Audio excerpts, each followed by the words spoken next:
നമസ്കാരം. ഞാൻ ഡോക്ടർ ശ്രീനാഥ് കാരയാണ്. ഒരു മനുഷ്യന്റെ ജീവിതത്തിൽ ഏറ്റവും അത്യാവശ്യം വേണ്ട കാര്യങ്ങളാണ് മാനസികവും ശാരീരികവുമായ പൂർണ്ണ ആരോഗ്യം, അറിവ്, അതേപോലെ സമൃദ്ധി. ഈ മൂന്ന് കാര്യങ്ങളും നമ്മൾക്ക് തരാൻ മൂന്ന് ദേവതകളാണ് സരസ്വതിയും ലക്ഷ്മിയും കാളിയും. ഈ മൂന്ന് ദേവതകളും ഒരുമിച്ച് ചണ്ഡികാ രൂപത്തിൽ ആരാധിക്കുന്നതാണ് ചണ്ഡികായാഗം. അപൂർവമായി നടക്കുന്ന ശതചണ്ഡി മഹായാഗത്തിന് വേദിയാവുകയാണ് മലപ്പുറം ജില്ലയിലെ ചെമ്മലശ്ശേരി കിളിക്കുന്ന് ആലിക്കൽ ഭഗവതി ക്ഷേത്ര സന്നിധി. വളരെ സാധാരണക്കാരായ 100-ലധികം വരുന്ന അമ്മമാര് കഴിഞ്ഞ 6 മാസത്തെ തീവ്രമായ ദേവീ മഹാത്മ്യ പഠനത്തിന് ശേഷം അവരൊന്നിച്ചുകൂടി ശതചണ്ഡി മഹായാഗം ചെയ്യുകയാണ്. 10ഓളം ഹോമകുണ്ടങ്ങളിൽ അവർ തന്നെയാണ് അതിന് ആചാര്യസ്ഥാനം വഹിക്കുന്നത് എന്നുള്ളതാണ് ഈ യാഗത്തിന്റെ പ്രത്യേകത.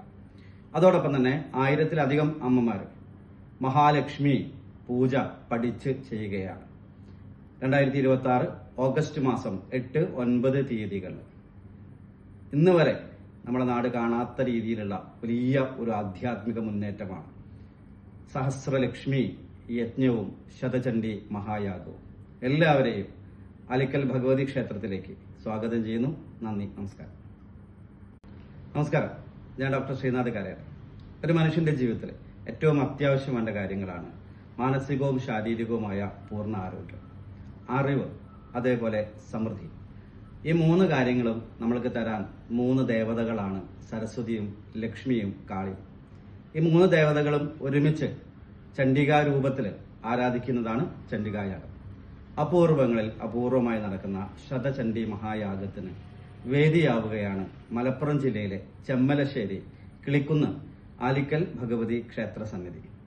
വളരെ സാധാരണക്കാരായ 100-ലധികം വരുന്ന അമ്മമാര് കഴിഞ്ഞ 6 മാസത്തെ തീവ്രമായ ദേവീ മഹാത്മ്യ പഠനത്തിന് ശേഷം അവരൊന്നിച്ചുകൂടി ശതചണ്ഡി മഹായാഗം ചെയ്യുകയാണ്. 10ഓളം ഹോമകുണ്ടങ്ങളിൽ അവർ തന്നെയാണ് അതിന് ആചാര്യസ്ഥാനം വഹിക്കുന്നത് എന്നുള്ളതാണ് ഈ യാഗത്തിന്റെ പ്രത്യേകത. അതോടൊപ്പം തന്നെ 1000-ലധികം അമ്മമാർ മഹാലക്ഷ്മി പൂജ പഠിച്ച് ചെയ്യുകയാണ്.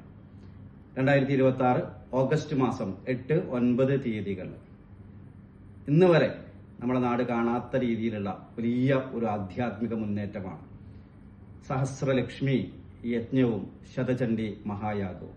എല്ലാവരെയും അലിക്കൽ ഭഗവതി ക്ഷേത്രത്തിലേക്ക് സ്വാഗതം ചെയ്യുന്നു. നന്ദി, നമസ്കാരം. നമസ്കാരം. ഞാൻ ഡോക്ടർ ശ്രീനാഥ് കാരയാണ്. ഒരു മനുഷ്യന്റെ ജീവിതത്തിൽ ഏറ്റവും അത്യാവശ്യം വേണ്ട കാര്യങ്ങളാണ് മാനസികവും ശാരീരികവുമായ പൂർണ്ണ ആരോഗ്യം, അറിവ്, അതേപോലെ സമൃദ്ധി. ഈ മൂന്ന് കാര്യങ്ങളും നമ്മൾക്ക് തരാൻ മൂന്ന് ദേവതകളാണ്